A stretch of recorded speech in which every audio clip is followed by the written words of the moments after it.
Kembali lagi di Cerita Cinta Channel. Jangan lupa like, comment, and subscribe ya. Terima kasih. Mereka berjalan berdampingan keluar dari gedung itu, berniat jalan-jalan sebentar sembari mencari taksi karena mobil yang mereka tumpangi tadi sudah tidak terlihat di parkiran. Sepertinya kedua ibu mereka memang sengaja membuat mereka berdua pulang dengan kesusahan. Ras, tawa mereka pun terhenti begitu hujan deras tiba-tiba mengguyur. Bukannya bergegas mencari tempat berteduh, Maura justru sibuk menari di bawah siraman air hujan yang membasahi seluruh tubuhnya. Maura menari dan tertawa dengan bebas di bawah guyuran air dingin. Gadis yang sudah lama mendambakan kebebasan itu tertawa dan berteriak sepuasnya di jalanan yang sepi ditemani oleh Saka.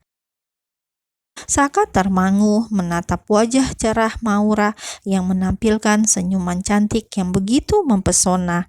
Gadis itu seolah ingin mengeluarkan seluruh jeritan di hatinya yang selama ini terkurung di dasar hati kepada air hujan yang menjadi temannya berkeluh kesah saat ini. Aku janji aku akan bebasin kamu, Maura. Aku akan bantuin kamu buat bebas, gumam Saka lirih. Hacuh! Saka dan Maura mengeluarkan ingus dengan kompaknya usai mereka terlepas dari acara hujan-hujanan bersama.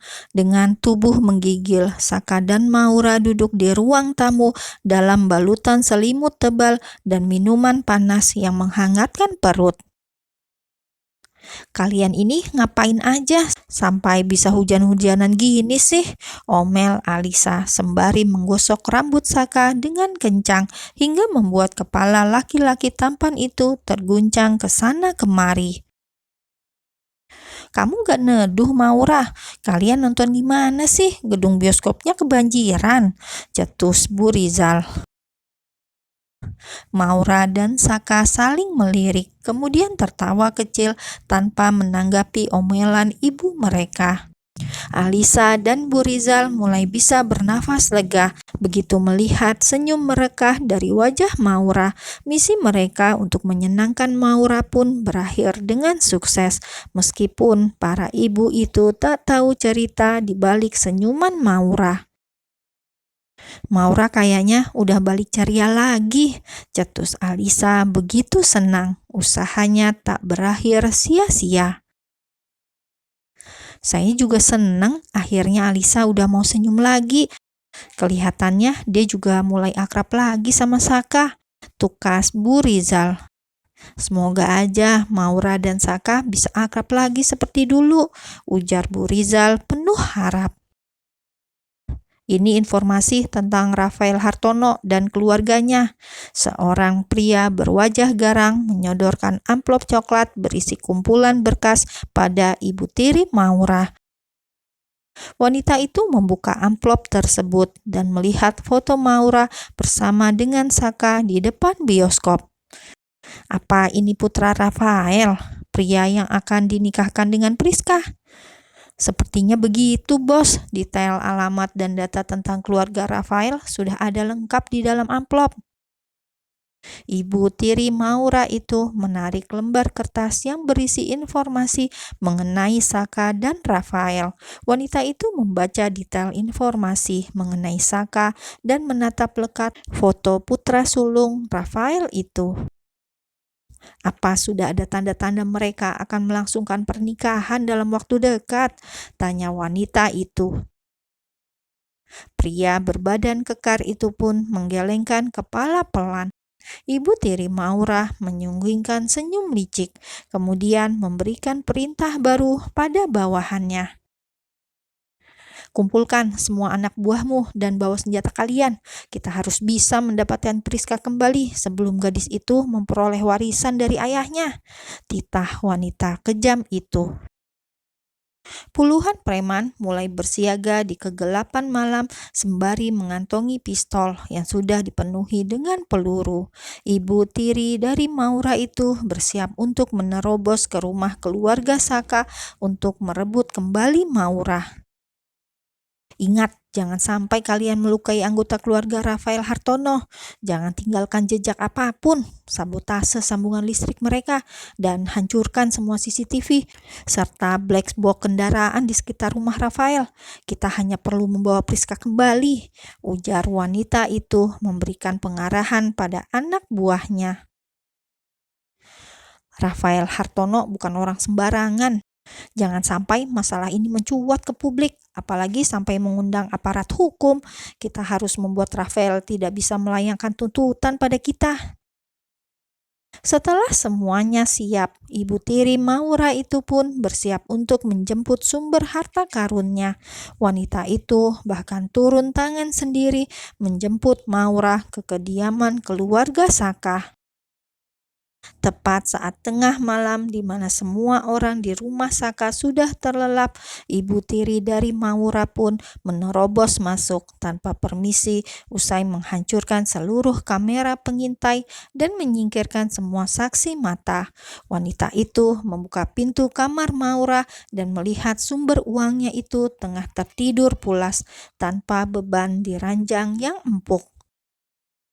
Priska, kamu kelihatan seneng banget bisa tidur enak di sini sampai lupa pulang, cetus sang ibu tiri sembari membelai rambut Maura dengan lembut, kemudian menarik rambut panjang gadis itu dengan kasar hingga membuat Maura terbangun.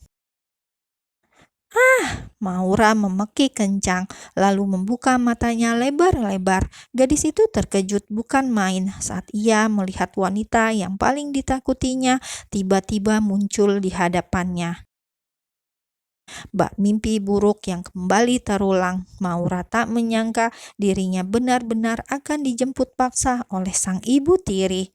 Di luar kamar Maura, keributan sudah mulai terdengar di seluruh rumah. Baku hantam antara para penyusup dengan penghuni rumah pun tak lagi terelakkan.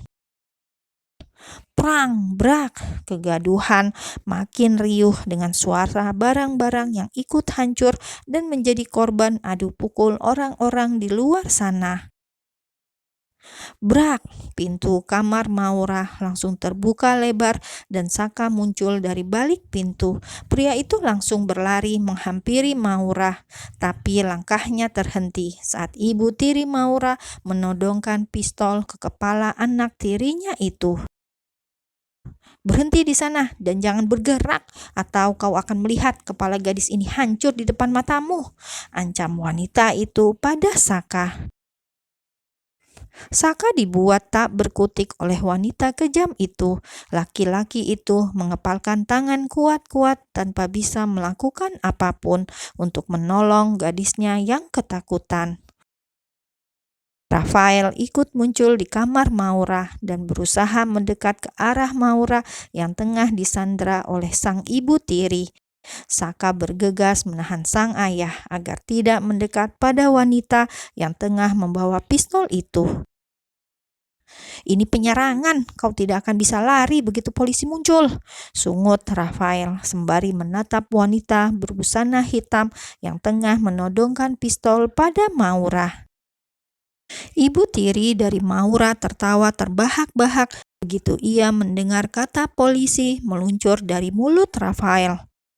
Astaga, polisi apanya? Tuan Rafael, kau benar-benar lucu, cibir ibu tiri Maura tertawa geli. Beberapa menit kemudian, dua petugas polisi benar-benar datang, tapi dua pria berseragam itu hanya berdiri menyaksikan keributan di kediaman Rafael.